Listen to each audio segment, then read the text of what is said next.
That was not a smooth transition, but hey, we're live. That's the mood today. That is the mood today. Oh, Sometimes you need a girl. I got my click clack bag. God damn it, Noir. Thank Yes. you all for having me, and I'm glad I was on before Bria because there's no way to follow her, so it's good. garlic smells and tastes like ass. Well, you show me an ass that tastes like garlic, and I'm gonna find myself a new partner. No.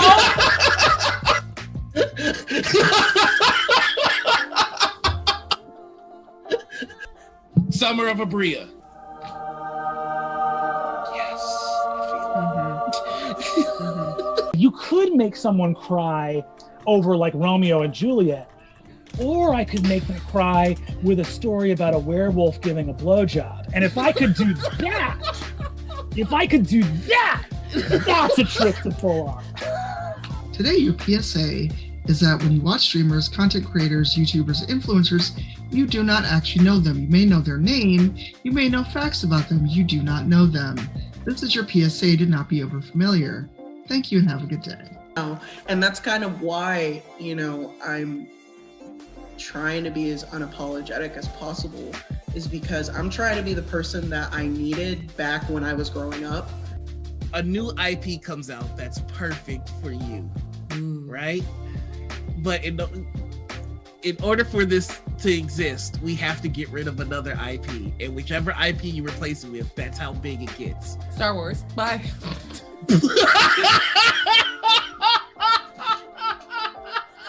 I'll tell you one motherfucking thing. If you're in Australia, go fuck yourself. Australia. Yeah, that's right. I'm picking a fight with the entire goddamn continent of Australia. So, go fuck yourself, tune mate. in for October 24th, our show where we have Wasabate, who is in fact Australian, and has promised us one authentic good day. You know what? If your name is Liam O'Brien, go fuck yourself too. It's hands for you on site, Caleb. Damn. So what do you want to do about it? Do you want to play this game with me? Or do you want to forfeit? I don't really think you can keep up with me, but I'd love to see you try. Darling. Hey, Brooke Anita! My co-host has been murdered. You just gotta lie a lot and have one solid apology at the end, and that is the secret to Young Justice working every time. I feel like that is a Thieves Guild's mantra. Lie longer, lie better. Papa John's. Anita quite literally said, Noir knows him. Yes. And I was like, co-signed. All right, welcome aboard. I was like, that is enough for me. Noir knows and likes this person. Well, we can always make a Respect Women Juice flask, so you can have it wherever you go. I'm already working on putting it on a mug. Excellent. Next, you need shot glasses. Mm-hmm. Just take a quick Glassware. shot of Respect Women juice. Yeah. Yeah. Huh? Where am I? We're going into the that guy segment. Did you just black out for a little bit? I was so busy fighting that everything just went red for a second. You cannot do what I do, like at all. But Right. I can't do what you do. And no one can tell your story. No one can sing your song but you. I always realized Critical Misses. It's just it's a femme-focused channel, and the critical, okay, haha. And then I was like, wait a second. When you roll a 1, that's a critical miss. It just get the pun? Level. Yes, Just get the pun. got the pun. I just got the pun.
And we're live.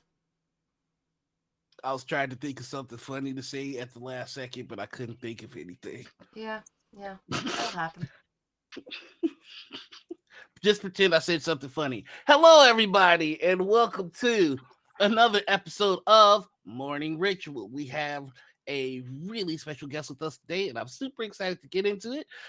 First, I am one of your hosts, Noir. I go by he, they, and I'm your other host, AJ. My pronouns are she, they.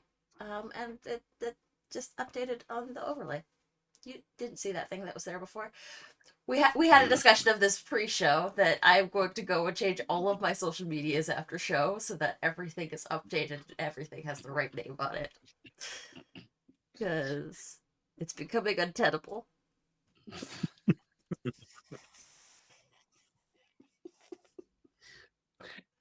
And we've got an amazing guest today. Why don't you tell us a little bit about yourself? Hi, I'm Zachary Votto. You can call me Zach. You can also call me Sneakernet when I'm making music for TTRPGs or just for the hell of it.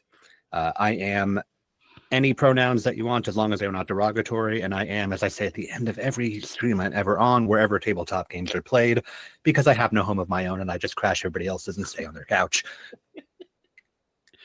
dude, that couch surfing life is fucking fun as shit, no lie. It's been working for 5 years. Well, welcome. Glad to have you. I'm very curious. I've worked with you on a ton of RPGs, and you've done music for Bad Meets Evil, but like I don't know too terribly much about your music career. So I'm hoping like you could tell us a little bit about how you got started in that. Like you make amazing music. When did you get into that? How did you get into that? What's the deal? Thank you. I really appreciate that. My dad has always been like a huge fan of music. He got me into like the entire history of rock growing up. He wasn't one of those like narrow genre folks. But then, you know, through my own life I just discovered a million other genres along the way. Growing up in Atlanta, massive hip hop scene down here. And I was born in Queens, lived in Queens for a bit, which had its own hip hop scene, then moved down to Atlanta, even bigger, blending that with the rock and then into electronic from there. In high school, I was making things with a friend of mine using really old software it was just a loop maker. Like it was just putting loops together and making all kinds of tracks from there. Any chance you remember what the software's called? It was called Sonic Acid Foundry. Hey! Yeah. Okay, that's yeah. Old software, but I went from that to Fruity Loops myself. That is exactly the stepstone that I made. My software currently is FL Studio. Okay. Yeah, and has been since college, where I started a darkwave industrial band with another friend of mine. I grew up playing cello, which you can not see in the overlay, but it is behind me for you two. And I blended that with like darkwave industrial music in college, my college band, for about 10 years. But then I wound up working on this. What's it called? Sorry, folks. It's early. I'm on the second refill of this. I wound up working on an audio drama called The Blood Crow Stories. It was a horror anthology audio drama. I started in as a voice actor. I was a writer on a handful of episodes in later seasons. The third season was a cyberpunk season called The Neon Lodge. It centered around a 911 operator who had a side gig running data from peer-to-peer manually because it's more secure than over a connection that can be monitored. And one of the big hooks was that there was a lot of like Christian demonology mixed into things, like demons that were coming in through the different ports and like taunting her over her 911 calls and whatnot. I invited a lot of my musician friends to have songs featured in that season. But I wanted some like actual like composition. Mm-hmm. And so I volunteered to make basically a theme song for each of the demons that we featured, which was like a dozen of them. Okay. And I needed a name for it. And as I mentioned, the side gig of this 911 operator was manually running data, or if those of you at home that have caught along, SneakerNet running. It's the actual thing is called SneakerNet versus digital net, where you literally just take hard drives or USBs from place to place because you can't track that data as easily.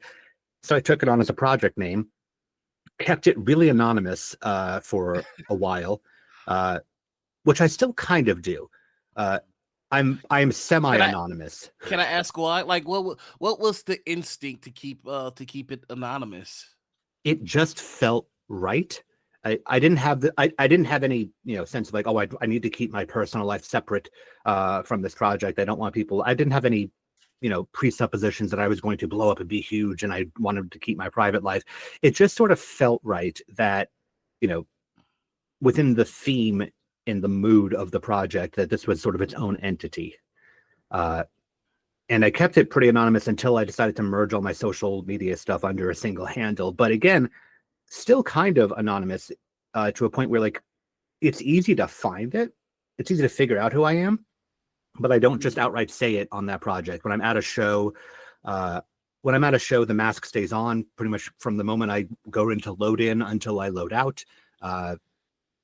And I keep that in place because it just feels right. But again, if you take like 2 minutes on social media, you'll figure out who I am. Like I was just like, you can't mention the mask and me not looking up. That's a sick ass mask. Thank you. It feels very luchador. Thank you. It's a variation on the Oni mask. I've had 3 over the course of the last almost 10 years. The one with the side vents is the current iteration.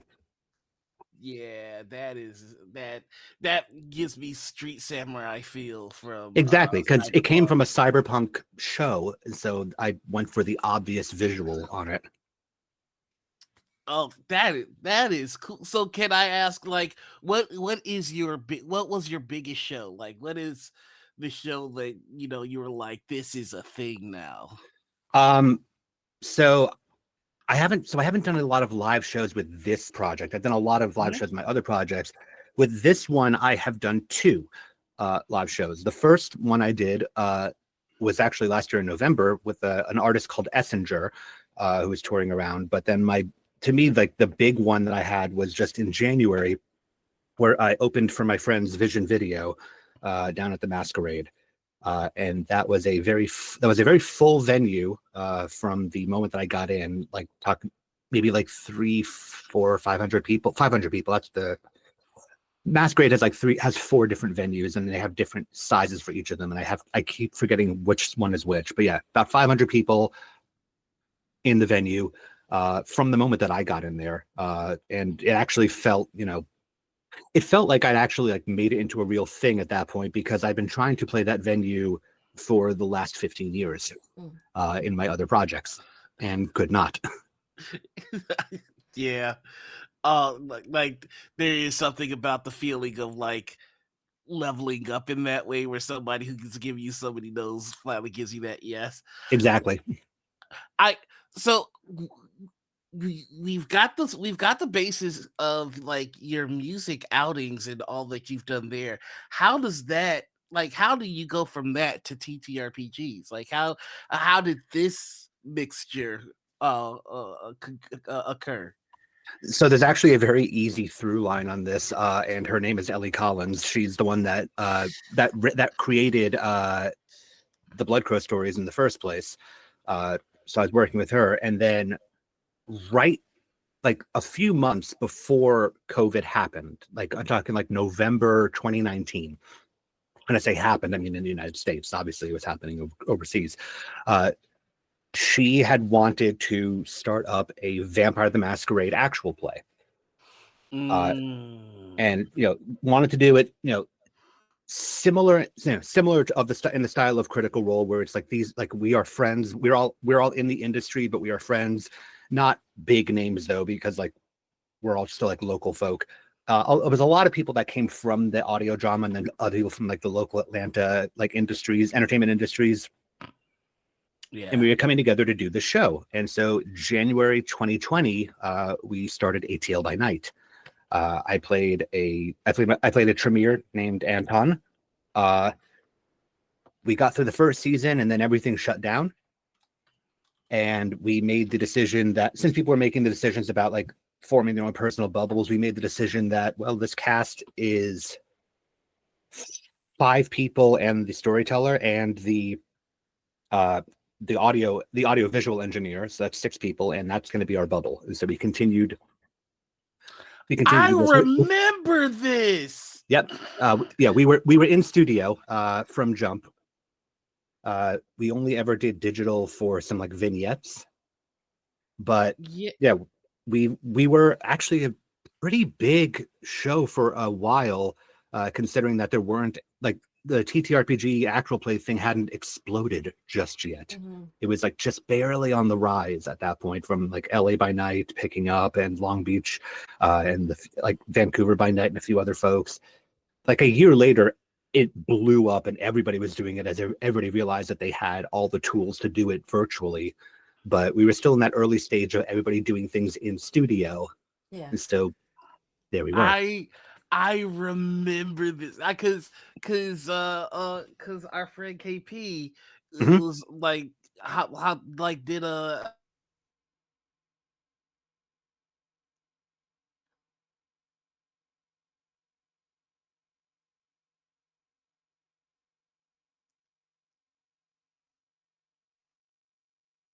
fight with. It was a lot of fun. And then he was in a spin-off called ATL by Moonlight, which was a werewolf 2-parter. that man. It's such a small fucking world, man. Yep. That's so cool. Oh, But yeah, that's how I got into tabletop stuff. And then, like, towards the end of 2020, I got invited to a spin-off show of Vancouver by Night called Vancouver Adjacent by Night, because Steve wanted to do like a side show of his main show. And then I just sort of kept hopping from there as more and more people were doing stuff, and more people were inviting me to places. And then I started running things on other people's channels. And that's been me for the last 5 years. Nice. that's so fucking cool. That's talk about an entry to the TTRPG space. That is baller. We got really lucky with it picking up like when we did, and we had a really good crew. And one of the reasons I think that we did so well is because, as I mentioned, like we were all like folks from the entertainment industry in Atlanta, so we were all friends. We all liked to play like games. Like half of us were in a home D&D game together as well. But because we're all in the entertainment industry and in a studio, we all had the mindset of we're on camera and people are watching us. And so we are going to play the game, but we are being very, very mindful that we are playing for other people. And so it was very performative. We had a sense of mind not to like jump over each other when we were talking, which is a lot easier in studio than it is on camera. It's just, it's just much easier that way. And I think that helped a lot, because we were able to keep that performer mindset in play. And it's a very hard thing to grasp onto if you don't come from a performance mindset or entertainment industry mindset, but it really makes all the difference. You don't have to not play the game proper, but it's just a matter of presentation that is the slight step over just, a home game that's on camera. Mm-hmm. Capital RPG. Mm-hmm. So I have to ask, like, what are some things that you like about in studio games that you just can't recreate on remote? Like I have yet to, like, I played one studio game, but it never came out. God, it was so much fun though. Like I would kill to do an in studio game. Well, the first thing I mentioned is the big thing I like, which is the real-time reaction. There's no internet delay. I don't have to worry about you being 2 seconds behind me, and therefore, like, I have a pause and then I start to talk again, but you think that I've stopped, and therefore we bumble over each other. Not everybody can like connect with another person through the camera the way that they can in person. Mhm. And so having that interpersonal energy helps a lot when it comes to the performance aspect of it. And also just the general lack of distractibility. Yeah. Like, I am a victim of it as well. I've got 2 monitors. I have a lot of shit going on. 2 monitors and a phone, and I have ADHD, so I'm in trouble. But when I'm in a studio, I don't have that. My phone is away. It's just me, the other people, and my paper and dice in front of me. And it's really easy to just lock in. And I really like that. And I could do that at home, but that's on me and not, being put upon me by a producer. I have to say, like, every game that I've had you in, like, you have come in character, like in costume, and like there is an air of like professionalism to you at the table, and that's not to say that other people don't have that. It's just like when you come to play it, and now kind of seeing where you started and everything, like it's all kind of clicking and making sense. Because like going that extra little bit, I feel like it helps the entire table when like one person is not afraid to like be so in it. Like, I don't know if that's making sense, but No, like, it does. It does. Like as a GM, it helps me when I'm like, okay, somebody came to play, my boy, my son. And like, no, I think that's really cool. So we're gonna get into some of our standardized questions here. And I think what I would like to start with is if you could take the success, the money, the projects from any one franchise and give them to another franchise or project, what would your swap be?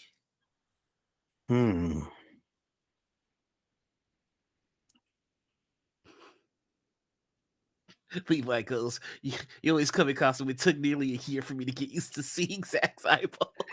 No, yeah, that's true. And I'll divert from your question a bit so I can think about it more for that. Go for it. On the Hype Goblin, I'm in a D&D game called Luck and Chaos where I play a blind oracle. It's a custom D&D class called the Wild Oracle that WeirdWorks created. And so I have a blindfold over my eyes pretty much the entire time.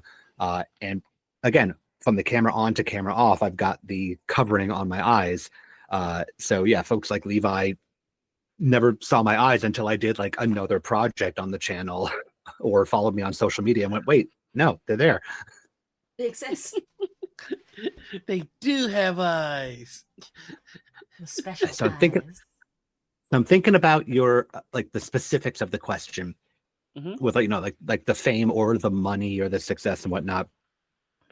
Because I feel like the default thing that people would go to is like, I want to take the MCU success and myself, but the project that I want to give it to, I don't want that level because that feels too much.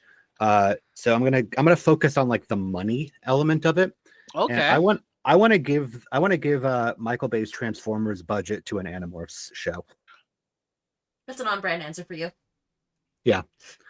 Hi, everybody. If you haven't met me again, I am bound to talk about Animorphs in the first 5 or so minutes of any interview show. I've done it twice this year already. I mean, you made it 30 minutes this time. I'm very proud of you. I did. But yeah, like Animorphs is not an easy thing to adapt, and it's because you need either a lot of animals on set or you need extremely good CG to fake the animals, which we have now. We did not have it when the show adaptation was originally put out. We have that now, but that's still money. And then not to mention all the aliens, which again is either suits or CG. And I don't personally know how much it would cost, but I do know with the kind of budget that Michael Bay is able to pull for any of his projects, we would absolutely be able to achieve what is in the books. Fuck, that's a good answer. That Michael is a Bay- good answer. Michael Bay is very good at putting money towards things that work. Like it may not be always be a masterpiece, but like when he's in a producer role, he puts money to things that really work, and he makes it really count. And I'm not even talking about just like Transformers or Ninja Turtles or whatnot. He was a producer on the show Black Sails, and that is authentic pirate shit. Yeah, Like through and through. I think they had like actual ships on Black on- Sails. That show fucks. Like Yeah. for real. So yeah, I very much want like I would want Michael Bay as a producer on it, not as like a creative, but as a producer, because I know that he would actually like, put the money to good use. So that's a really fucking good answer. Audience, if you have an answer, I'd love to hear it. And Fox, what franchises would you swap? Keep in mind, the one that you swap goes away forever. So that means that in this world, there's no longer Transformers. Oh, I mean, I specified Michael Bay Transformers, There's no more which, like, Michael Bay Transformers. which like I'm okay I'm okay with with that. to a Beast degree. Wars still exists. Yeah.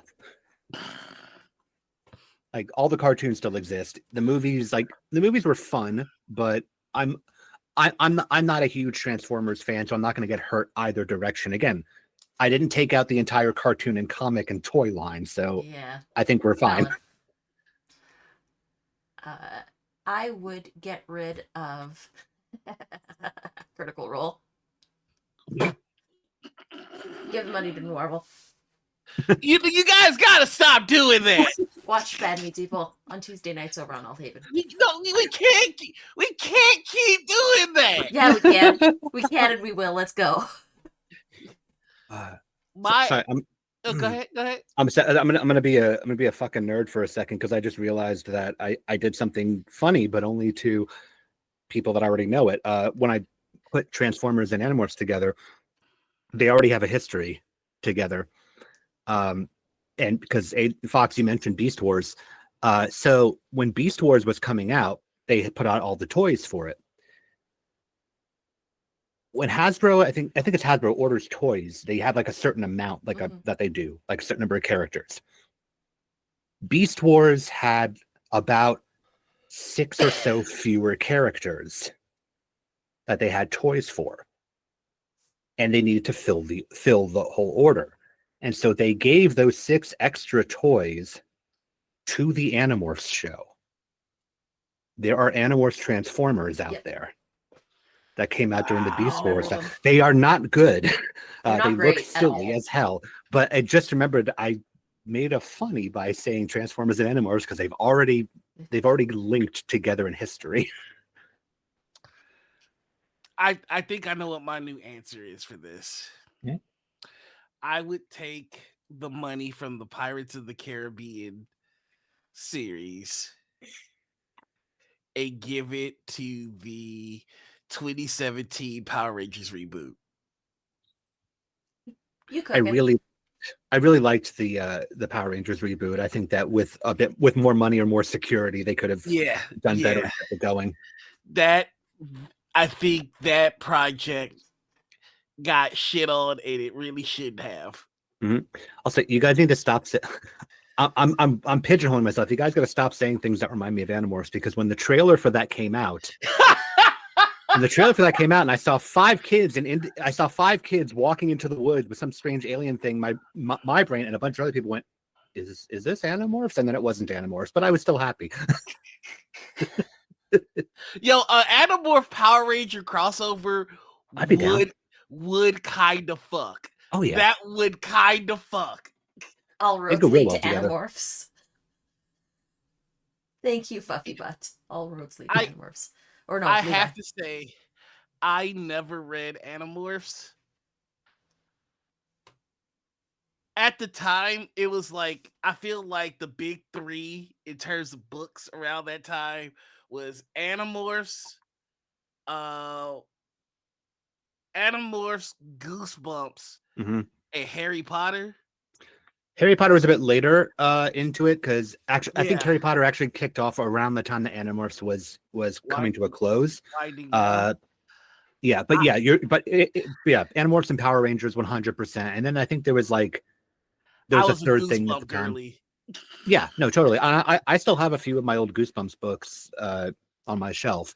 They were the really big one, and they were easy to pick up because they were it was an anthology. It was episodic in its own, well, not episodic. It was individual in its own right. You didn't have to really follow along in the plot, so it was easy to just grab one. Whereas Animorphs, for the most part, they summarize stuff again and again, but you had to kind of follow a main plot if you wanted to really understand what's going on.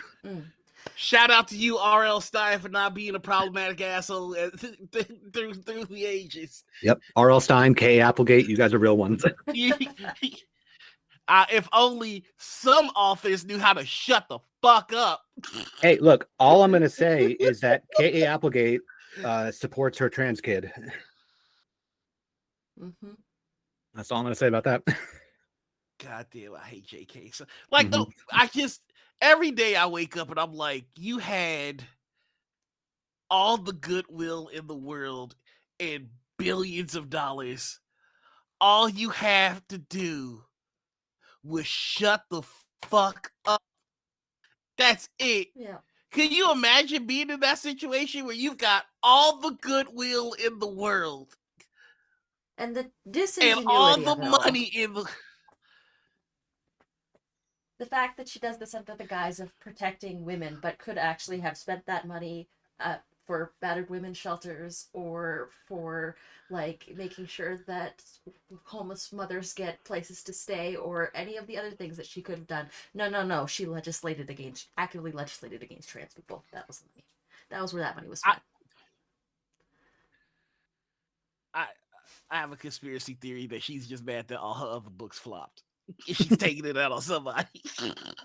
I don't know why she picked trans people. That I still don't know. But like I feel like she was like, "Ooh, they liked Harry Potter. I'm about to hit him with this one."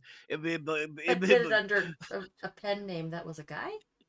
Yeah. She did it under a pen name. Like, listen, I'm so baller at writing, I don't even need my name. Watch me stun on these hoes in the world where boo.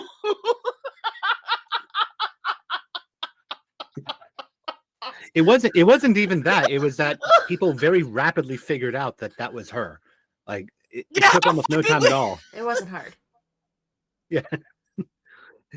It's like me. There was anonymity, but if you take like 2 minutes, you can figure it out. The thinnest veil of anonymity. Yeah.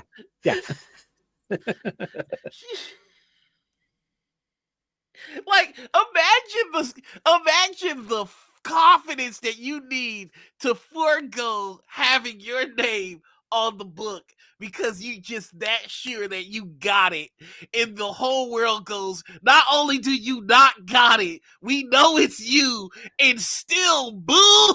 Yeah. There was a part of me that wondered for a while if the reason that she did, I don't want to dedicate much more time talking to her, but there's a part of me that wonders if she did it because she was under the impression that she shouldn't attach her name and like all like the children's writing stuff to these like adult mysteries. But again, the fact that people figured it out really fast and still said it sucks, like sort of speaks for itself. So the next question. Sorry, just the way you said that. It tickled me. It tickled me figuring out that you would still suck. Okay, here we go. Let's just get this over with. Yeah. In the TTRPG space, there is a secret war going on between those of us who believe that these are just storytelling objects. You know, you roll them, they give you a number, you figure out what to do next in the story, and that is where it stops. But there are others of us who see this as the forbidden candy, the forbidden crotch, and they put these in their mouth and crotch them, even though it's a dental and choking hazard, and it's just overall gross. So I have to ask you, Zach, where are you in terms of this war? Are you on team stop the crunch, the side of the angels, or are you on the side of madness and chaos, which is Crunch Crew? Yeah. There it goes. Oh no! Stop! No, stop it! No! I don't give a shit either way, but it's just funny to watch you react to it. Hey.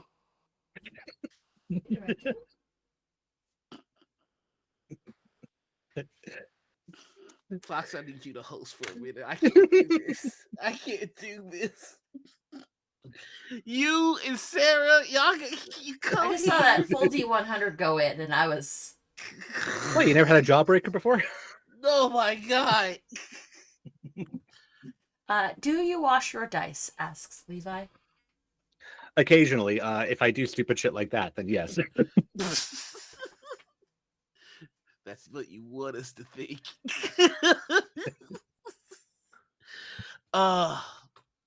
I will never forgive this. Yeah. But and so that leads to what I have lovingly referred to as the punishment question when anybody does this on our show, which is you get to play with any 5 people that are alive right now. You get to choose who's the GM. You get to choose what game you're playing. What does this table look like?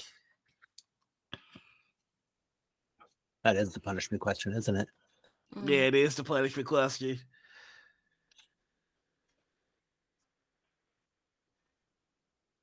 I'm gonna go a little easy on the GM part of it. Okay. Because I have been deathly curious for years just what Vin Diesel's table looks like. We know that man runs games. Yeah, he ran a game for Dame Judi Dench, so Mm-hmm. The Last Witch Hunter was based off of one of his campaigns. I mean, I didn't say it was good. I just said it came from a source. But I've just been so curious, like, what does your table look like? And so that's at least the GM. In terms of players, Christ,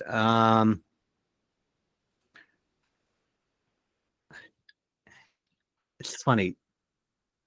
The thing that highlighted how difficult this is actually is the pre-roll to this show when you showed the full list of people that you've had on.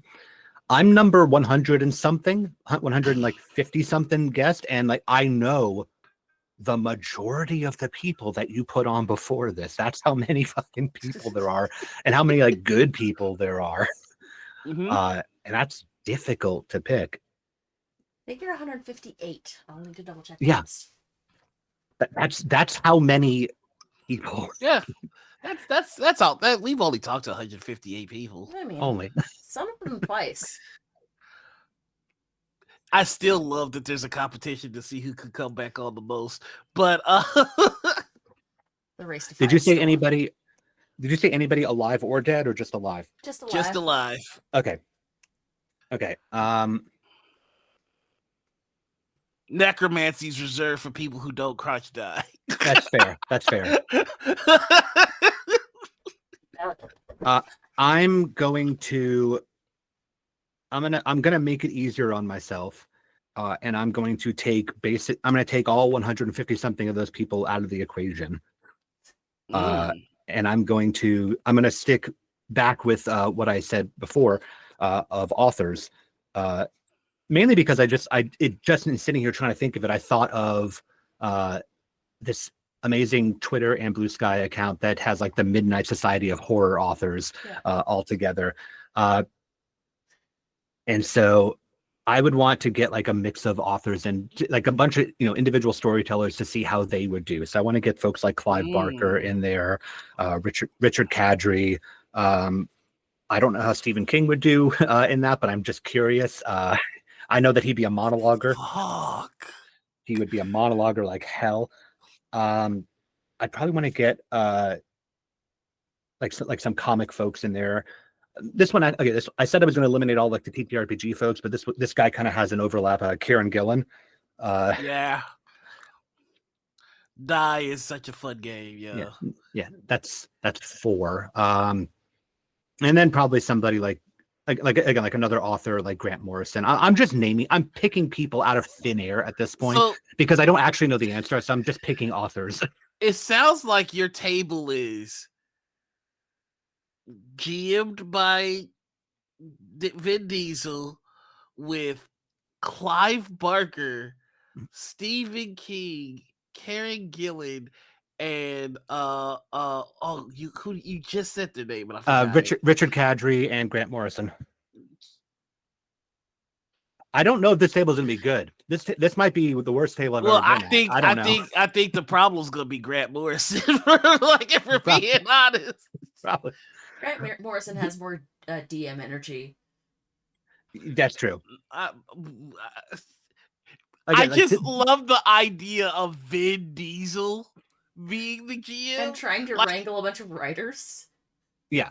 Again, this is not necessarily my dream table. This is a table full of people that I am definitely curious to see how they do. Like, out of that table, like, my 2 favorite authors are Clive Barker and Stephen King. Like, Clive, you don't know what the fuck you're getting with that dude. Like, you might get a Magica, which is, please read Magica. It is such a good book. It's so terribly difficult to describe. It is a multiverse spanning novel with some things people might consider blasphemy. Or you might get yourself a little Hellraiser. Like, it can go either way. Oh, that's good. Also, stuff. I just realized in pulling people's names out of thin air, I didn't actually. I didn't name any women whatsoever, and I don't want that to be the case. So I'm kicking Grant Morrison off the table, and I'm pulling Ursula K. Le Guin into it. Ursula K. Le Guin has passed away, though. I thought she was still alive. I believe she passed away last year, but let me double check on that for you. I could be entirely wrong, but in which case, if that is the case, then my follow up is going to be Catherine Applegate again, because I'm just rolling it right back to Animorphs. And frankly, of all the people on that table, I can kick Morrison out. Like you said, he has more DM energy, and that's just going to be too much of a problem at the table. But again, like I thought it would be easier by just taking out all the TTRPG people and focusing on authors, but it's just a much of a problem. There's too many people. I don't know who I'd actually want to bring into this interplay on this. Yeah, it's a punishment question, like you said. Yeah, it really. Fluffy might just have the most solid answer though. I'm gonna get the late night talk show host together for a game. The Tonight Roll with Fluffy. I would watch that. I think the hosts would kill each other though. I think you're right. I think. Oh shit! And N.K. Jemisin would be really good at that table, I think. Yeah. She did the Inheritance trilogy. I think that she would do really well in that sort of setting that Vin would have created. But no, the late night talk show ones is amazing, and I can already imagine like who would be ganging up on who in that. Yeah, for some reason I feel like Jimmy Kimmel will be the bully of that table. Yeah, because he's a bully in real life. Yeah. That said, Fox, do you got a table idea? Oh,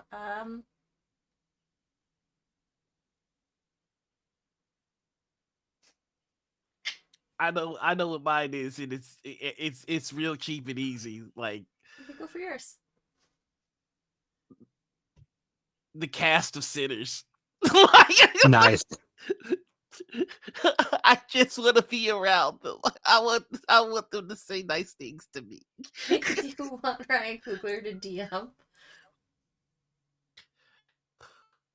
I'm torn on that, actually. You know what? Here's my real table.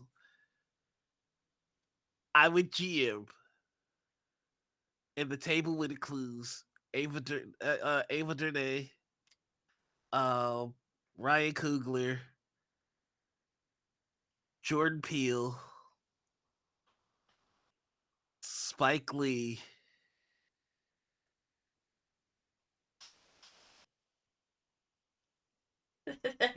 Tyler Perry's the wild card. you know what? No, I know who it is. Keenan Ivory Wades. You gotta have a Wades in there. That is That's a good my one. five. That's my five. Also, I have a redo on my answer because I actually thought of a very nice, simple, put together one, and also because I don't think they actually ever did it, which is I would love to see the Dungeons and Dragons Honor Among Thieves cast do a D&D game. They actually How did the as a fuck did they promo. not? Right. Wait, they did play a game. They played a game to actually learn about the game for the movie. That makes sense. That makes sense. I would like to be at that table and watch them do that. And I think it was Matt that DM'd them or Brendan. That tracks. But yeah, they put together a table for them and they played. That definitely tracks. I would like to be at that table to watch them play that, and I would still also like Vin Diesel to DM it because I think that he would just stay within the genre still. I'm removing Spike Lee and putting a Bria Iyengar in there. That's a good one. Yeah. Yeah. All All right. right. A little chaos. My answer is, so I just want to play with my friends. Cheater. What this? The bullshit answers every time. I actually just want to I play in a just wanted game to know with where. you, Noir. You're going to this Tuesday. But you're the DM. I don't want you to DM. I want you to play. Oh. I'm a terrible player. You're a wonderful player. I love playing against you. All right. So my I've table is Sam to the left. Hang on. Noir, Nick. I've GM'd for you before, Noir. Yes, you You're not have. a terrible player. And you've jammed for me before. Yeah. I was picking on Noir because they said I'm a terrible player, and that's not true. But yes, I've GM'd for both of you. Shut up. No, too late. You can't invite your friends on the show and expect them to not say nice things about you. Ugh. I wonder what having Peter Jackson and Guillermo del Toro playing at a table would be like. Could you imagine them as co-GMs? I don't know if that would work. I think that would go a bit too far. That would. That would fuck. Okay. Guillermo's the one that the DM is saying no, you can't fuck that creature too. Listen, Guillermo del Toro made what was it? The Shape of Water with the sexy fish man. Mm-hmm. Yeah, the unofficial follow up to Hellboy. Abe Sapien, I you remember. get it? Yeah, totally. I remember, I had a date, and we went to go see The Shape of Water, and I'm like, I think my dates get horny for this fish man.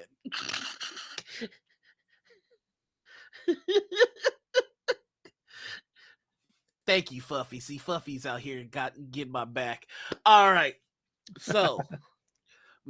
We've got some other questions here for you. Let's say money was no issue. What is your dream project? It doesn't have to be TTRPG, doesn't have to be music, but let's say you get an angel investor and they're just like, we will give you all the money in the world, but at the end of 5 years, we want to see something. What do you make? I was actually just talking about this with my friend the other day because I'll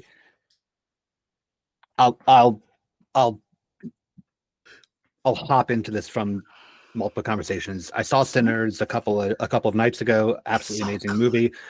Coogler has cited a couple of different things as inspiration, but not the thing that I saw the most of from that movie, which is I Am Legend, not the movie, the book. The book, I Am Legend. yeah. And there's that notion of like, being trapped inside and other people that outside trying to coax you outside because you know them, even though they're clearly monsters. And I was telling a friend about that book, and then I hopped over into another short story by Richard Matheson called Madhouse, where a man is in his house and believes that all of the inanimate objects around him are coming to life and trying to kill him. And I have wanted to adapt that into a film for a very long time, but I do not have the resources to do that. And so that's my answer. Yeah. It'd be a short film, but I unless you're really good at stop motion, and even then, that's a lot of resources. That's a still. lot. I need a lot of resources to make the razor attempt to cut your throat on its own, and make the toaster try to move across the floor, things like that. It takes a lot of work, and that a lot of work is a lot of money, and I would really want to adapt that into a live action because I just think it's a very compelling story, and it would look interesting. And if it could be filmed proper, it could be very cool to watch. Have you done any directing? Have you taken a swing at it? Yeah, I did for 8 years. Right out of college, I did a couple of short films right out of college, and then I was on a web series for a handful of years. That was a fan series of the Uncanny X-Men. I started out as an actor on that. I was Banshee for a season or two. Hey,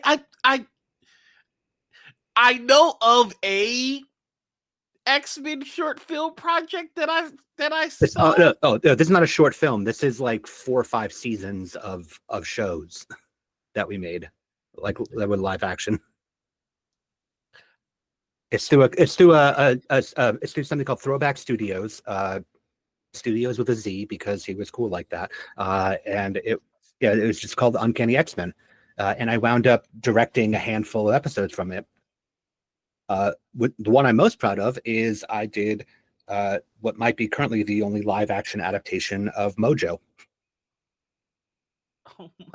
from X-Men. And we got a dude with a full-on Mojo costume, and we redid the face to be expressive and whatnot. And he looks amazing. It's extraordinarily low budget. We were guerrilla filming and a lot of stuff. It was it doesn't look fantastic, but I'm very proud of what was done because it was a lot of people just coming together for a passion project.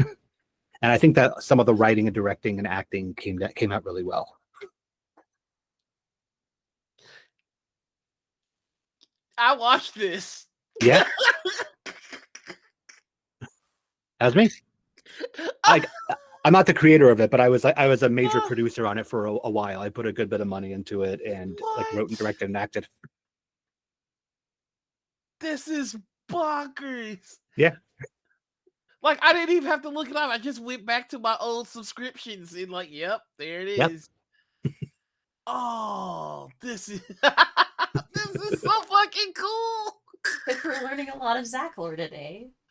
This is so fucking cool. That's really cool. Yeah, the two out of that I'm the most proud of are the Mojo one, which we filmed it in a haunted house. So it looks like it's in a haunted house. But the fun thing about Mojo is that he's a big entertainer that just puts you in on a stage and whatnot. So the fact that it looked like a haunted house the whole time kind of made sense because that's sort of the bullshit that Mojo would do, is just throw everybody into a haunted house for a death match. That, and then I did an adaptation of the New Mutants.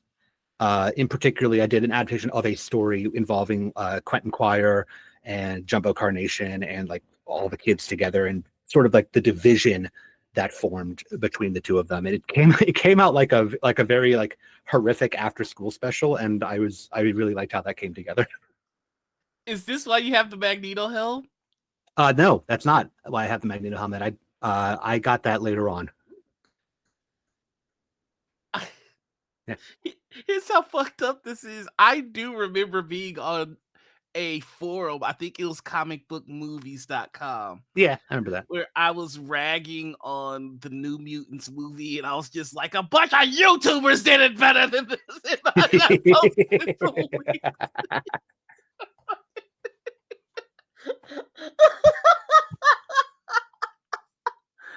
Oh my god, this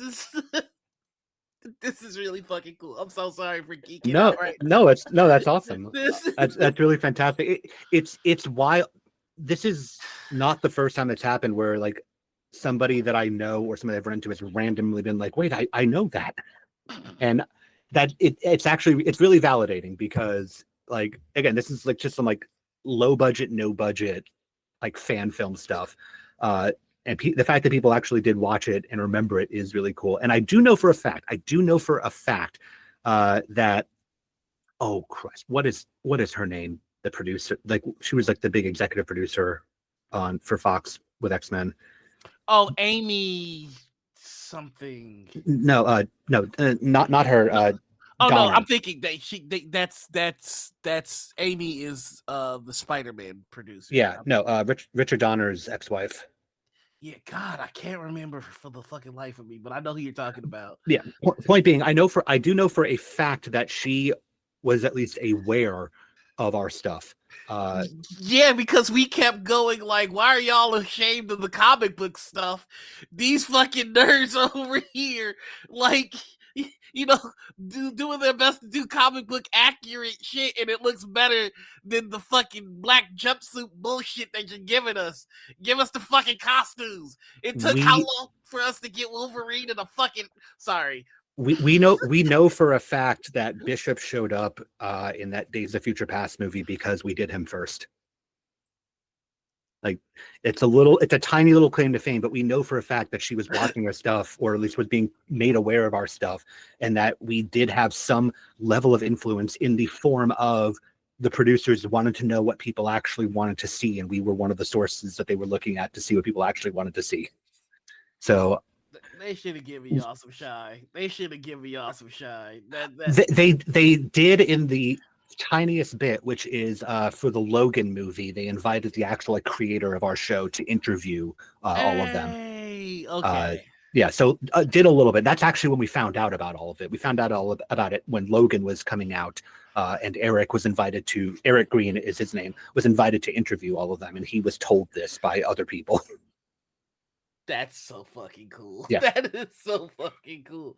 Okay, so my next question is like, how did you get involved in that? In like, what role did you like? I know you're telling us that you directed and everything. Like, how did you like discover the project and then get involved? Because that's extraordinarily cool. So I've been attached to the film industry for almost my entire life. My dad was the branch manager for Barbizon Lighting Company down here in Atlanta, the Atlanta division. There's one in New York, and there's one like all over the United States and in London and whatnot. But he helped open the Atlanta office, which is why we moved down here from Queens in the first place. Okay. So I've been attached to the film industry the whole time. So I've always had an interest in it, and that's how I started doing all the other stuff I did with film. But when I got out of college, a friend of mine that I made from the 1 year that I participated in the Rocky Horror Picture Show Shadowcast here in Atlanta. He was Dr. Frankenfurter. He put out an open casting call for this X-Men project that he and his friend were producing. And I went and I was like, sure, that sounds fun. And I applied for it. And you had to put down like 2 characters that you wanted to play. And so the first one I put down was Nightcrawler because I wanted to, because who wouldn't? And the second one I put down was Banshee. I completely fucked up the Nightcrawler audition. Not like, and it was mainly like, I am a martial artist, but that day I completely fucked up a kip up. And like, if you can't look like you're doing acrobatics, then what's the point? Yeah. But then I just started babbling at them with an Irish accent, and they were like, Banshee, perfect, great, wonderful. so I wound up in like the first season of that, and then came back in like sporadically in different seasons. But towards the end of the first season, again, because this is like a independent, no budget thing, half of the people that were the producers just up and dropped, and they were scrambling at the end. And I said, like, do you need help like organizing these last bits of shoots? And they went, yes, please. And so I did that, and then I just carried over into the remaining seasons. Okay, that's sick. Yeah.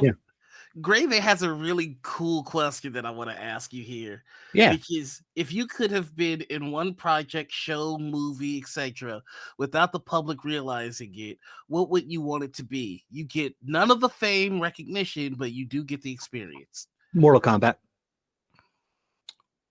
We talk about the newest one? Doesn't matter. Yes. I can easily see you being a Johnny Cage. That's because of my Noirville character. But Yeah. I would particularly want to play, if I had a dream role for a Mortal Kombat, I'd want to play Reptile. In all honesty, Really? yeah, Reptile is my Reptile favorite doesn't get a lot character. of love. He's my favorite character. He became a massive jobber for like the majority of the video games, and then started to come back around, in particular with Mortal Kombat 1. Mortal Kombat 1 gave him a lot to do. And Yeah. I kind of like the new origin. Yeah, me too. I like it a lot. But also, like, I have this long running history in cosplay of being almost entirely unable to do a cosplay that doesn't cover all my entire fucking body, including my face. So being one of the Mortal Kombat ninjas just sort of feels on par. Like, honestly, really on par would be Noob Saibot, to just head to toe hide who I am the whole way through. But it's normal for me. Ooh, that is a good answer. Okay. And that, to me, that also rolls into the whole, like, you get none of the fame, none of the recognition, because I am masked. People would know me as Reptile and not who's behind the mask, much like most people don't know who was actually behind the masks in the original Mortal Kombat movie, except for people that are big fans and find them online, like me finding Scorpion online. The OG cast of the video games of Mortal Kombat, the people who had their likeness used for the characters, they tend to we have a arcade here in the Chicagoland area called Galloping Ghost. They tend to come there a lot. That's cool. Like we got an MK1 cabinet with like almost all of the cast having signed That's where really the cool. character is on the cabinet. It's fucking dope. That is really, really cool. Holy But shit. Mortal Kombat. I've been a martial artist since I was 6, so I would like to actually put that into my other passion of entertainment industry. So you're a martial artist, you play the cello, you you've done directing, you've done You know that saying, "Jack of all trades, master of none." I mean, I think I need to hand my title, which is Jack of all trades, master of fun, over to you. Oh, I'm not an expert at anything that I do, but I do a lot of things. Wear many hats and Yes. masks and Yes. helmets. Yes. So Fox, what's your answer to that question?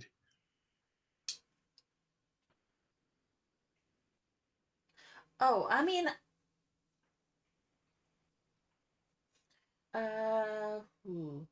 none of the fame, none of the recognition, but I would do this. I mean, it's pretty easy. I'd like to do graphics for like a movie poster, because nobody knows who does the graphic design for movie posters. Mm-hmm. Well, shit. But that's something that I could point to and be like, that's mine. That's very true. Yeah. I know what mine would be. I just want to do like a guest spot on a Star Trek show. Of course, yeah. Like just be like the captain of a ship that the main ship interacts with for a little bit, and we just get to like say the thing and go. I just want to sit in the chair, say the thing, and go. That's all I want. And to be able to say, I was on Star Trek. Wait, no, you can't say it. You don't get any other recognition. I don't care. I just want to sit in the chair and say the thing and go. I wish I could remember what it was called. I'll have to look it up. But I was an extra in a Star Trek fan film. That was down here. That was filmed down here. That we. I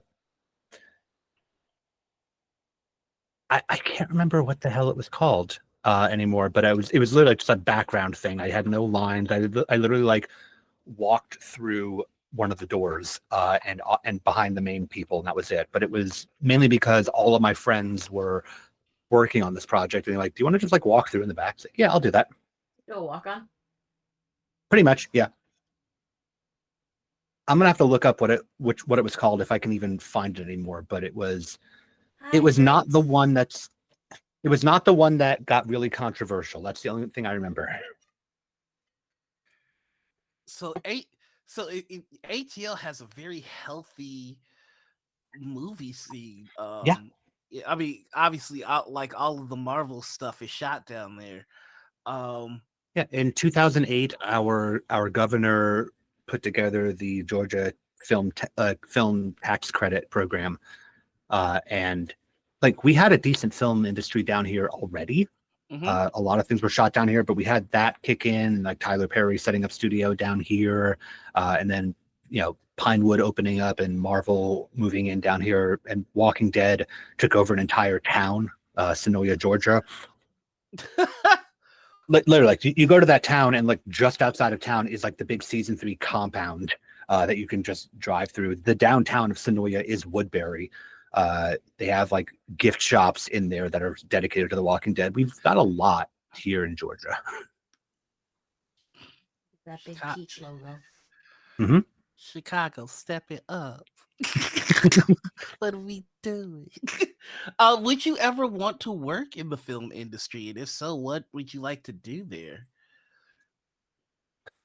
I've been saying something for like the last few years when people, mainly like friends or family, ask me about my work, which is I got out. I would love to work in the entertainment industry again, whether it's film, television, music, writing. I've written like novellas. I've written a couple of comics. Like I'd love to work in any of those things again. But the thing that I love equally is paying rent. and it's a grind. The entertainment industry is a grind, and I say this with no shame. Not everybody is cut out for it, and I don't think that I am cut out for that lifestyle anymore of just not being sure where I'm going to be able to get my next paycheck and how am I going to pay for this, and I'm going to have to work like 2 other like restaurant jobs to make ends meet that I may not hold on to because I suddenly get a job on this set and therefore I have to quit this job and find another one. I don't have that in me anymore. I'm pushing 40 at this point. Like I could do it. I just don't have it in me. So yes, I would love to work in the entertainment industry again. I'd love to write again. But I would need to know that I could like actually support myself. Yeah. Gray, they has By a the way- question. At what point do we include Twitch, YouTube, etc. as part of the entertainment industry? Where's that line? Budget. The moment that we actually start taking it seriously as entertainers, the people, and I'm talking about the people that actually make the content, that sort of cycles back to what I was talking about earlier with performance, like in TTRPG and whatnot. Like if you actually, there is an invisible line in this industry alone, and I sort of like jokingly referred to it earlier of home game with a camera on and performer. Right. And you have to, as creators and performers, realize that you are on camera performing for other people. And so you have to step that up in terms of what you put into it, how you act on the camera, what you do content wise, what the story means for you. And that is the division. That is the division between hobby and I'm trying to take this seriously as a career. Mm-hmm. And even then, there's still a massive even bigger gap between that and then people that actually can. You see very, very few people that actually can do that. But yeah, I think the dividing line is how much you actually put into it. And, you know, you don't have to be in a studio doing this stuff in order to be on that level. You just have to actually do more than just, you know, sit down in whatever you were wearing already, turn on the camera and play a game as if you were playing a remote game with your friends at home. Mhm.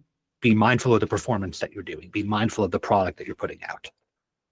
Put work into it, whether that's music, art, editing, costuming, etc. Treat this like you are in the entertainment industry, even if you are low, no budget. And again, if you look up that X-Men thing I was talking about, you'll see some of the bullshit that we were working with. It cost us almost nothing, and it looks like it, but it's trying. It's effort. That is a good. You make a good point. And it leads to this question: what are some green flags for a production and some red flags? Like, what are some signs for a project where you're like, okay, this is going to be good, versus I shouldn't be here? Green flags for me are, you know, there's the standard green flags, like, you know, like we're using a consent checklist. We're having a session 0. You know, we are using a scheduler to figure out when we're starting stuff.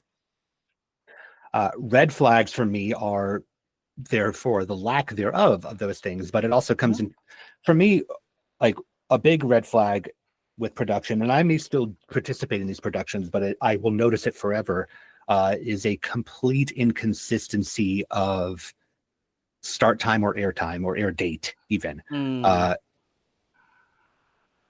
I might get flack for this. There is a but this circles back to that division line I was talking about. There's a growing trend in a lot of groups of, you know, like, oh, like, yeah, no, we just won't air tonight because, you know, this person's not feeling great, this person's not available, etc. And that is okay. Mental health matters. If you can't do something, you can't do something. You are not getting paid for this. You have other obligations. That matters. The dividing line, again, is how you treat the project. I am not telling anybody out there to do this, but I have done plenty of these where I have not been feeling great. I did at least 3 months worth of TTRPGs in studio and on camera, where I was going through the worst, like, you know, like the hardest breakup I'd ever been through. You can actually see in some episodes where I have lost weight because I am not doing great.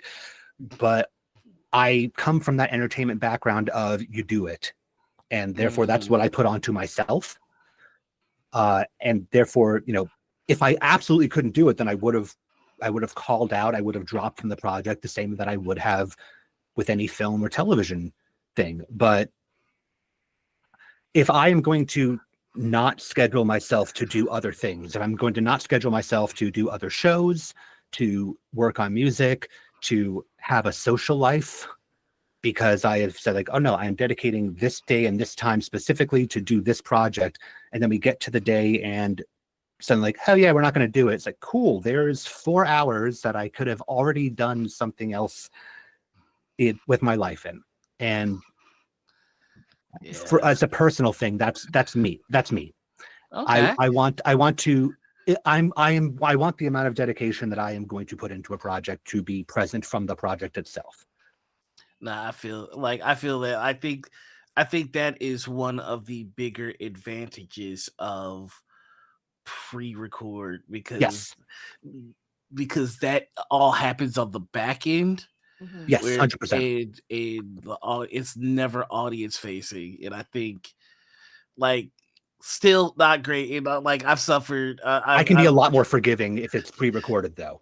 Yeah. Because, like you said, it's on the back end, and, you know, reshoots happen all the time on set, and you have to deal with the same stuff there. But again, yeah, it's, you know, it's not, the product is not happening. Right. Fluffy says red flag. They have a dog on set. They won't let me pet. Climb through the camera and pet him. I mean, God. Who's doing that? Like Who's not letting you pet the puppy? Red flag. no, but like Unless they're a service dog. Right. I feel that though, like the whole not having the show run that day.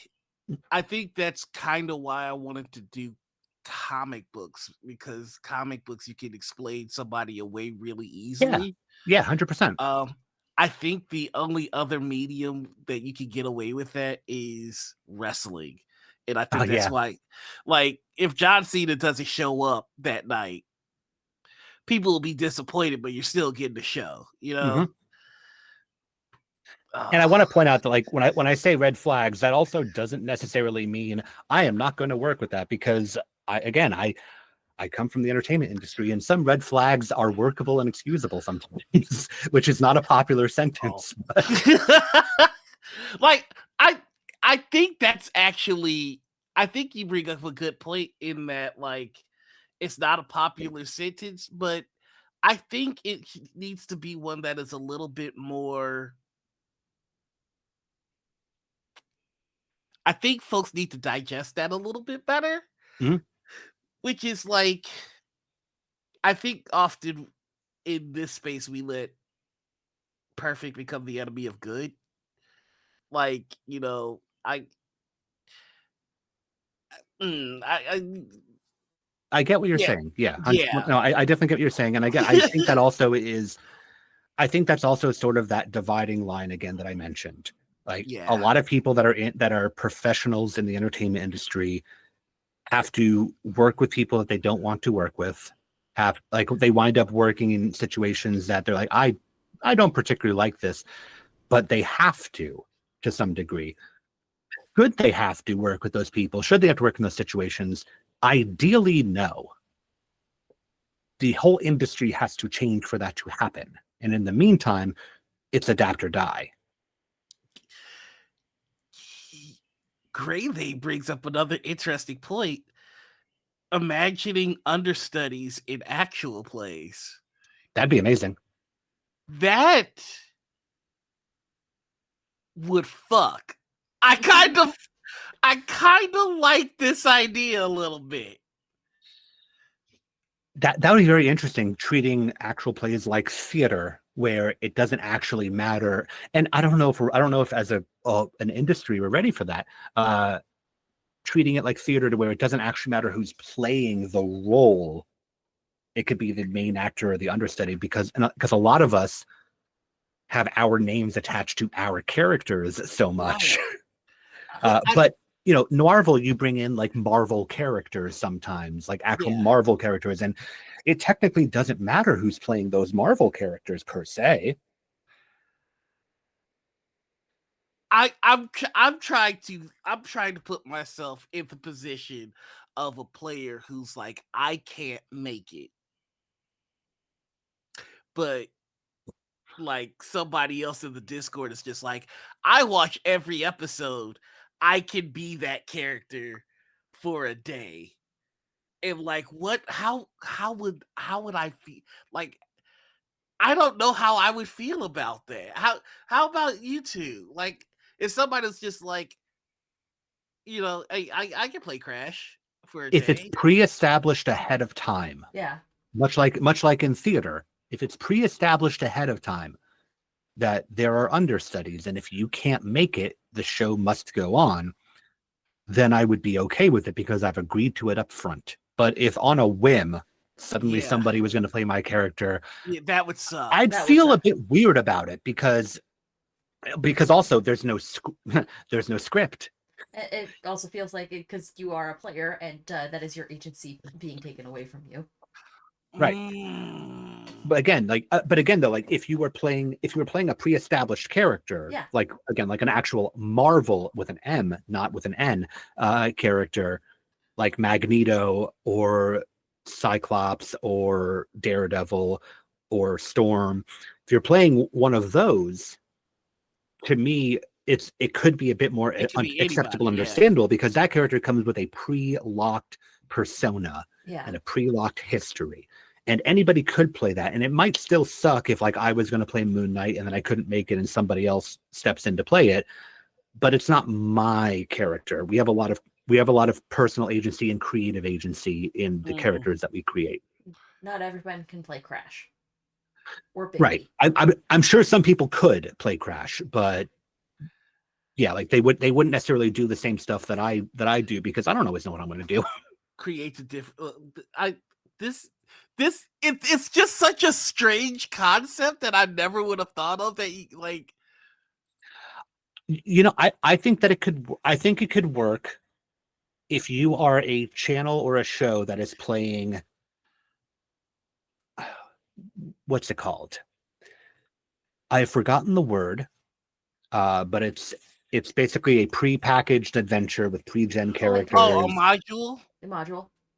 Yes, a module. Thank you. If you're playing a module with pre-existing characters, and you're airing that, then I think that it could work because then you are sort of treating it like theater in that regard. Or if there is a level of collaboration, you could do it also potentially if there was a level of collaboration between the understudy and the main player. Like Also true. Like you built this character out together. You both know how this character runs. You both know what this character's personality and motivations are. That is true because at that point you are trusting in the understudy that they can take over your role if you're not there.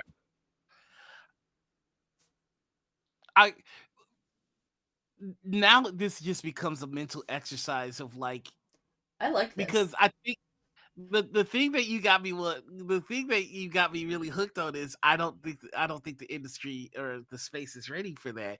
And the question that begs the question, how would one get the space ready for that? Like how would that be something that we could structurally safely do where nobody feels slighted? And You have to detach the artist. You have to detach the artist from the character. You have to just detach. like do this. I will say I'm very interested in it, must but go on.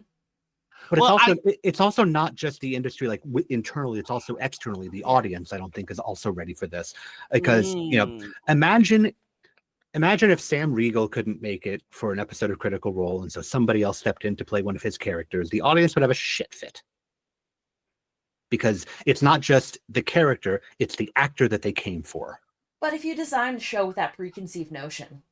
Yes, if you design the show up front, that's totally different. But as it stands, people, both internally and externally, attach character and player together. Yeah. And if you were to replace one, you would either or both have the original player pissy because somebody else is playing their character, or you'd have the audience pissy because that's not what they came for. They didn't actually come for the story or the characters. They came for the actors. But I mean, if you go to that's also the thing too. Is like if you go to a Broadway production and the understudy's on stage, you're not necessarily you're a little upset at in the moment that like. Sure. If Alex Brightman isn't playing Beetlejuice, you might be upset. But if the understudy's there, the show still goes on. Yeah. This is such a and I'm sorry to like kind of like hover over this. It's just such an interesting concept that I don't think I've ever even given a thought to. Like question though. That it's a really good question. It's just Gray. They just added an addendum to it in chat. Pick one of your actual play characters. Who would you trust to sub in for a session? Okay, Not that who one's you actually find funny to do it, but someone you would actually trust to do the job of playing your character properly. That one's actually easy for me, but I'm going to pick two people because the first person I'm going to pick is, and I there's no way to say this that doesn't sound either over the top or disparaging, so bear with me. The first person is quote unquote famous in this industry, and so I'm going to try to pick two people for it. So you guys go ahead in the meantime. For Captain Jiren, which is a character that means a whole lot to me because I love Star Trek with my entire chest. I think that the person that I trust the most to sit in that seat and be that character is my buddy Christian, a Fluffy Goomba. I think that I would be able to communicate who the character is, what they stand for, what they believe in very quickly, and he would be able to pick up what I was putting down. Yeah, that I would trust him with Jared easily. Yeah, that's my answer.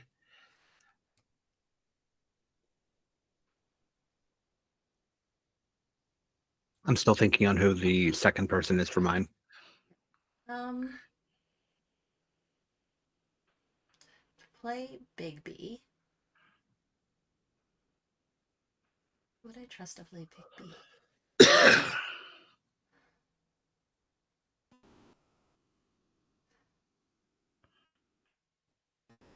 I would trust Darby to play Bigby. I'd trust Darby to play any one of my characters, honestly. She's just like smart and savvy role player, and like we already have a good rapport that I think that Darby would do an incredible chaotic Darby would do an incredible job of playing any one of my characters. Yeah, in my Thursday game, for my character Sybil, Levi, I was thinking either Simon from Endor or Sam, because it would be easy for them to understand the character. But yeah, this is such a fun. I almost want to add this to the 5, 4, 3, 2, 1. No lie, That'd no be fun. lie. Like it. Yeah. Okay. I All right. think So I think I'd like to add this to 5, 4, 3, 2, 1. No lie. So picking one of my actual play characters, there is Mm-hmm. a character that I play on a show called Berlin Bloodlines. It's a Vampire the Masquerade show. Technically, I'm like a glorified NPC, but I've been given my own agency in that show. So like when I play it, I'm playing myself as a character. It's a Nosferatu named Yancey. Yancey, full face mask, like white Jabberwockies looking mask with like a hoodie and whatnot. Gruff voice. The two people that I think I trust off the bat to play it. The first one that I mentioned that's famous in our scene is Alexander Ward, because that's very much his type of character. Yeah. The second person is a guy named Josh Matthews. Josh Matthews is gaming FTL on most socials, and he is absolutely incredible, and I extremely trust him to be able to pull off that kind of a role. And I think that he could slot into any role pretty solidly. For Crash, I trust RJ. Honestly, I think that RJ could pull off Crash very, very well. I can see that.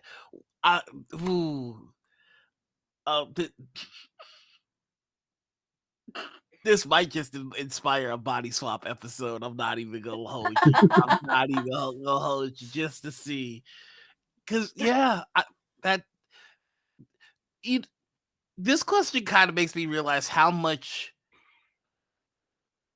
the AP space needs to grow and how much growth there is for us for things that we haven't even considered. That was a brilliant question, man. It really was. So this brings us to another segment question, which is we have been collecting TTRPG commandments for a while now. We're no longer calling them TTRPG commandments. These are just nerdy commandments in general. I've got a few here if you'd like a few examples, but I'm going to ask you, what is Zach's nerdy commandment? Amelia Taylor's was thou shalt create fun experiences with players less experienced than you without the GM asking you to. Click Clack Snacks says thou shalt abide by the rule of cool. Haley Whipjack says thou shalt believe oneself to be of equal importance to everyone else at the table. So what is your commandment? Thou shalt commit to the bit.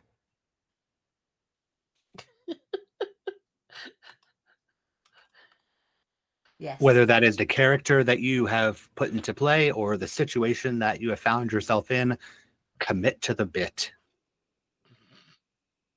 I like it. I dig it. Yo, we should post these rules somewhere. We've got a lot. We've got some good ones. I still love Alex DeBard. Thou shalt give your baddies daddy energy. All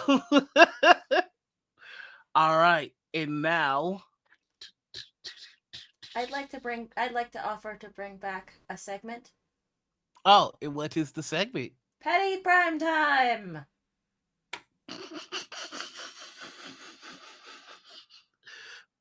Okay.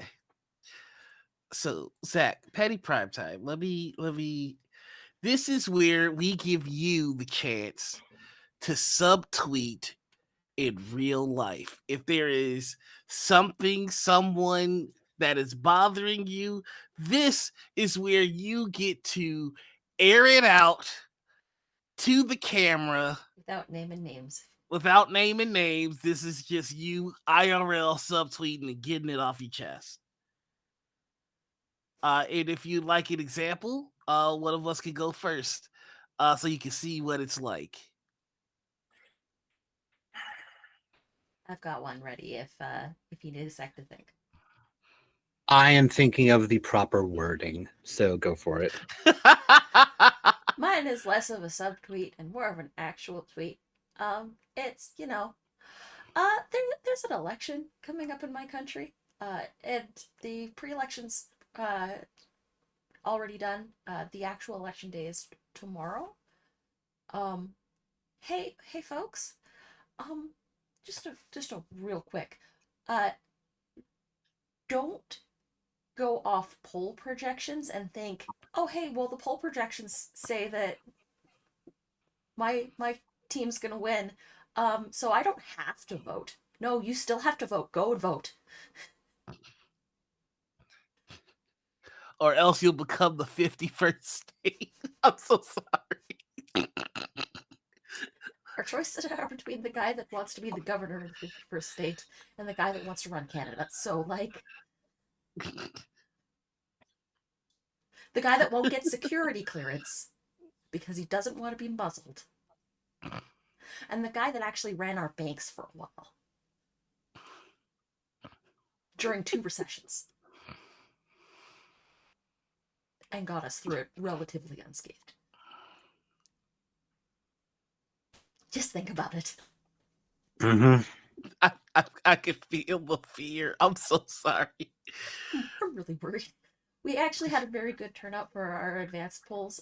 We had 7 million people turn out, which in our previous election was 2021. We only had like less than 5 million show up, which is great. We've already like gone well beyond our numbers.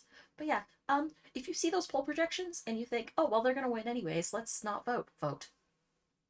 Still vote, because I think that's kind of what maybe what happened to our neighbors down south, is that a lot of you saw poll projections and a lot of you saw projected leadership and thought, well, it's okay, we won't have to vote. You still do. Go do it, please. I beg. You got your wording? You need some more time, because I got one loaded in the chamber if you do. A lot of you throw your weight behind people that are doing the exact same shit that you are publicly decrying. Tell them. There's a lot of people. These devils. And there's a lot of people that speak out against particular types of actions, particular types of things, and then they hardline support people that are doing these things and hiding it very well. And that is a subtweet about more than one person. And I'm sure that, on some level, there may be some level of responsibility for me to bring it up and name names. But at the same time, some of these things are not my story to tell. And it's irresponsible for me to put the people that have had to experience that shit on blast for them. But don't idolize people. folks, like assume that everybody that you know has some kind of problem. Everybody that you know has some kind of problem. None of us are perfect. We have different levels of problems. Some of them are excusable. Some of them are not. Nobody's perfect. Exactly. I can tell I'm rusty. I think mine has the least amount of heat on it. I think my tea is the coldest. I mean, iced tea is still tea.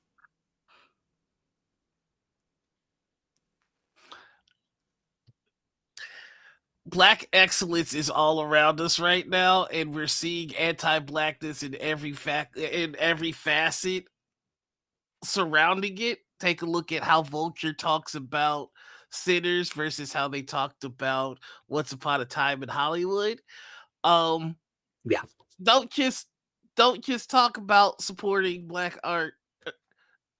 Go support Black art. Right now we are in a renaissance of Black excellence. We've got Jordan Peele out here killing it, Ava DuVernay killing it, and now Ryan Coogler is out here killing it. Go see Sinners. It is a beautiful movie that celebrates so much of Black art. I cannot stress this enough.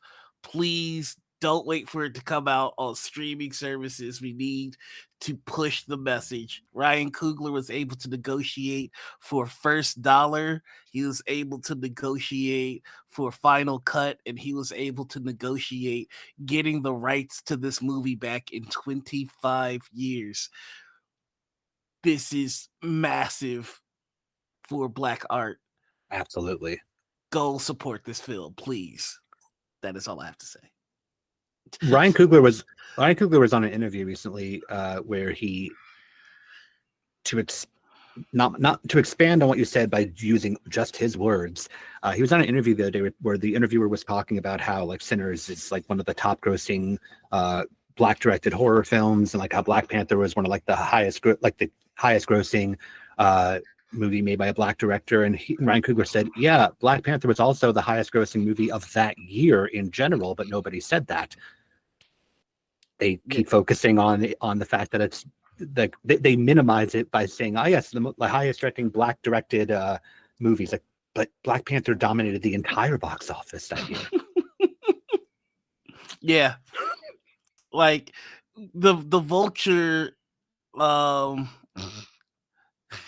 articles, like Sinners has a strong opening, but there's a huge asterisk behind it. It might not be as profitable as people think. Like, Yeah. okay. There was one from Polygon that's got a little bit of heat, where it was like, if you liked Sinners, you should read George R.R. Martin's new book about vampires. I don't want to read anything from George R.R. Martin until he finishes the first fucking series. So yeah, that is my heat. It's just like when Black folks do well, there's always going to be voices trying to diminish it. And like between this and some other things that are going on in the world, it's just, you know. The worst part is it gets diminished in a way that to the untrained ear doesn't sound like it's diminishing. It sounds like you're saying something positive until you realize how much is being cut out. Exactly. It's really, yeah, it's ugly. It's ugly. And I'm gonna toss one more petty prime time in here, which is, don't let your support for one thing cause you to become.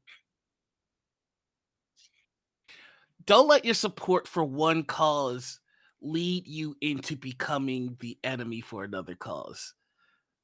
The world is big and complicated, and you need to watch your words because you never realize who you may be hurting. So follow your heart, read, for the love of fucking God, read, and mind your fucking tongue. Intersectionality in all things. So those are my two petty prime times. God, you know what? I missed that segment. That feels good. Look at my boy. Look at my cute ass boy. He's being very Oh. nice right now. He's purring. I love him so much. Okay. His mother So misses you. so goddamn much. Here it is. This is the big segment. This is the one that we have asked the longest.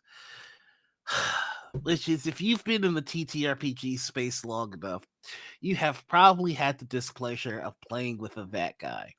And that guy is a veritable black hole of fun at the table. Somebody that if you yeeted them into the sun, your enjoyment at the table would improve tenfold.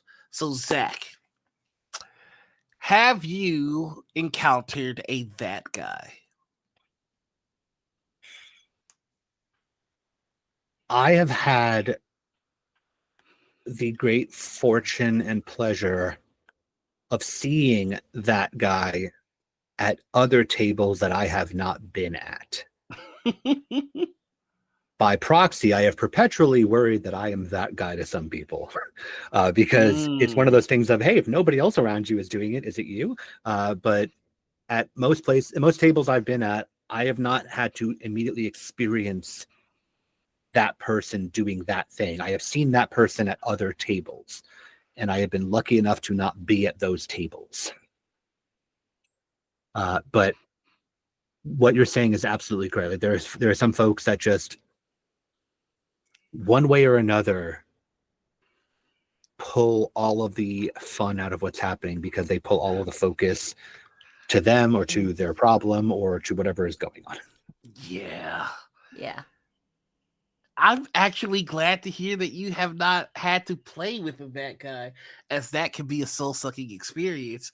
But that leads us to another long dead segment that we can bring back then. Revive! The community spotlight. This is your chance to throw some love on somebody in the nerd space that you feel isn't getting as much love as they should. Maybe somebody that you think we should reach out to talk to. And just kind of just pour some love on somebody. You are really going to make me pick a person. Oh, it's not like you can pick as many as you can think of. We'll be here for a while, man. Puffy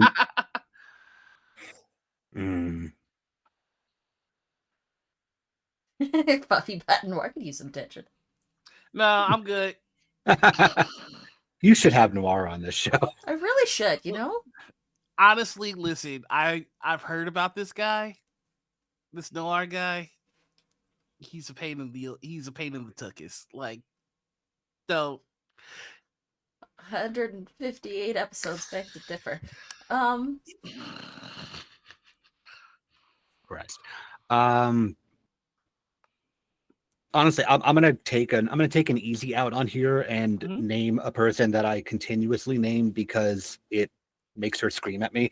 Abby Yaji, Enough of Abby, is growing in an incredible way in this industry, as a performer, as a consultant, as a GM, and they deserve the attention for it. Absolutely. Yeah. Absolutely. Abby is one of my absolute best friends, and I don't think gets enough recognition for what she has put into stuff. And she's doing all this while balancing an amazing amount of schoolwork as she goes for a very difficult field. And I couldn't do that. Like, Abby is definitely Abby's got one of those magnetic personalities where it takes you a second to realize that they're real, and then it's just like, I don't want to not know you. Like, I don't ever want to not know you again. Strikingly genuine for all of the ways that she is. I have GM'd going on 25 plus years now. Abby, And I have gotten a lot of threats from players over the years, as you expect. You do a thing, and then your players are like, "Fuck you," and that kind of stuff. And like sometimes GMs feed off of that. Very rarely has a player ever threatened me in such a way where I'm haunted to my very fucking core.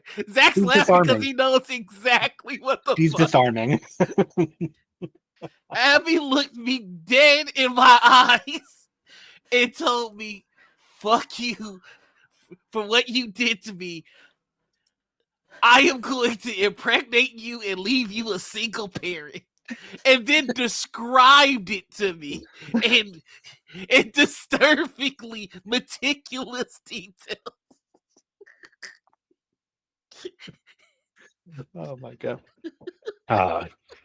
But no, seriously, like she's been such an amazing player. I played with her and a GM'd with her.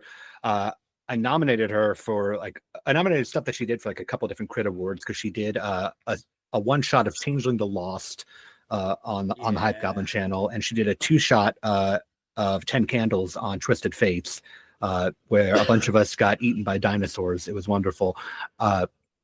Just seriously, just growing immensely, and deserves the recognition for it. And yeah, I think she'd be a lot of fun to have on at some point.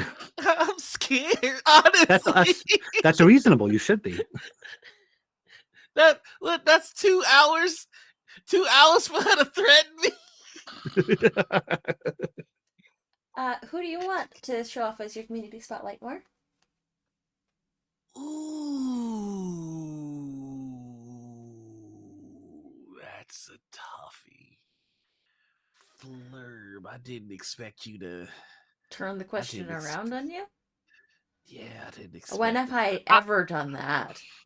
You motherfucker.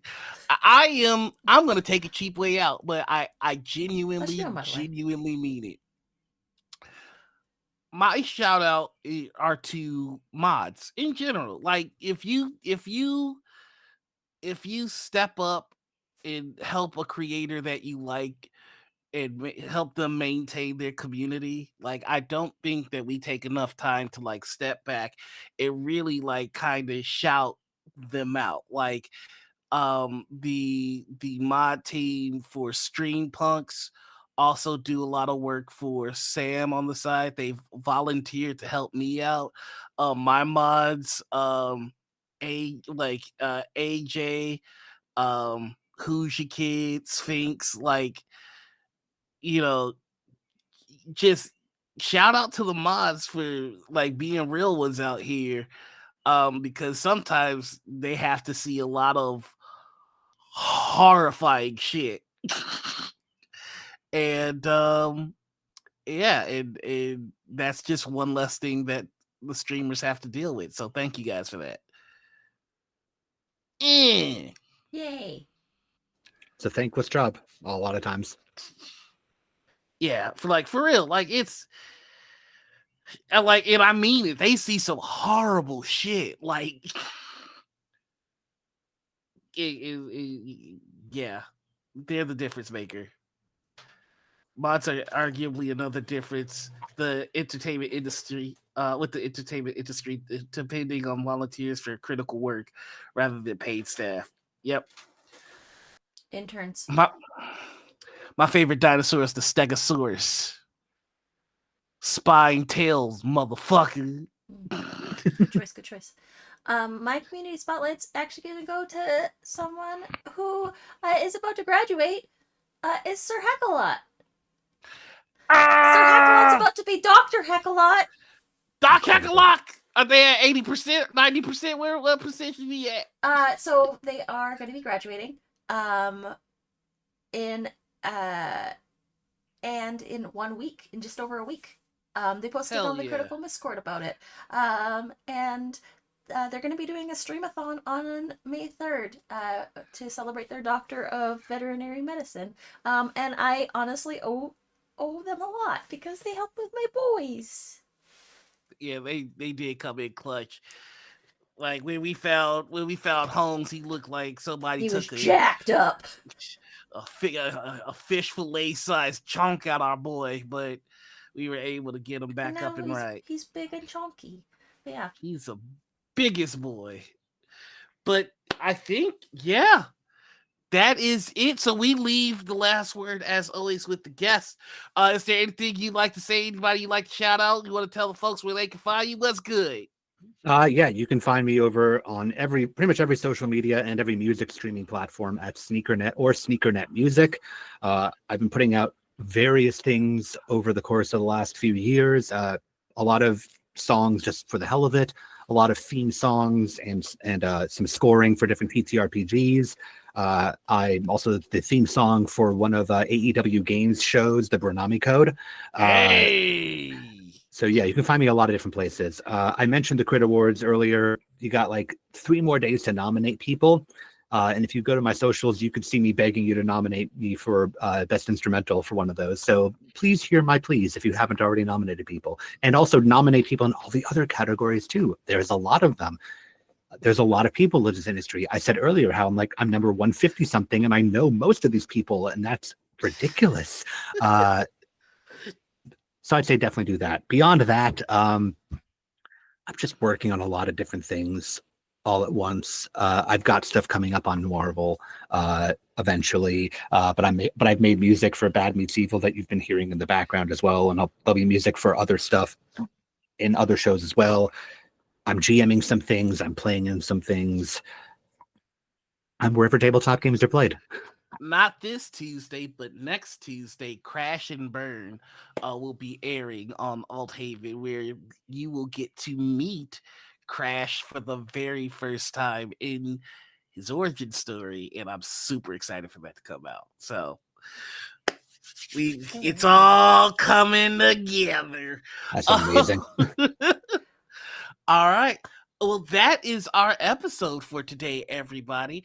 I've been your host, Noir. You can find me all over the internet as the Noir Enigma. That's TikTok, Twitch, Threads, and Blue Sky. I gotta train myself out of saying Twitter.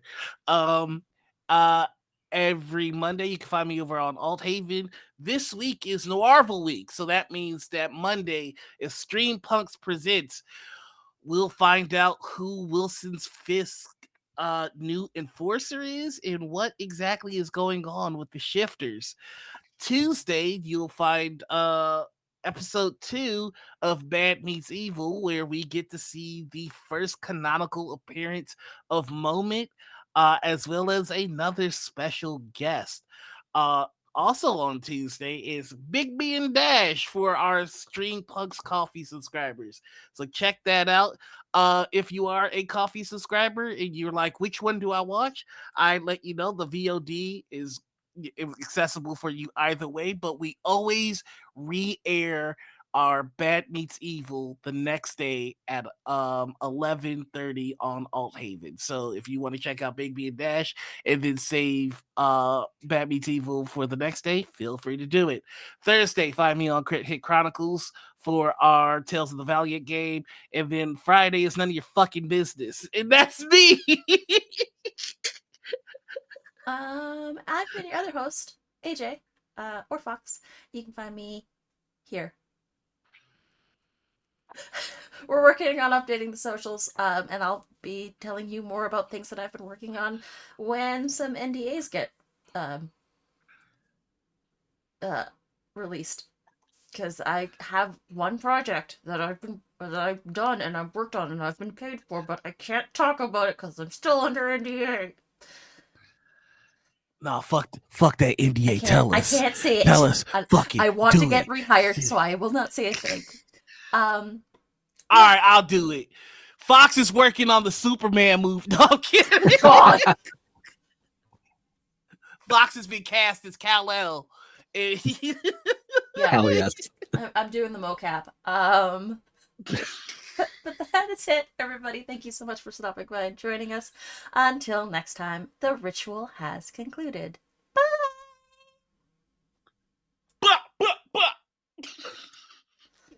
Heading out. Is it over? Can I say?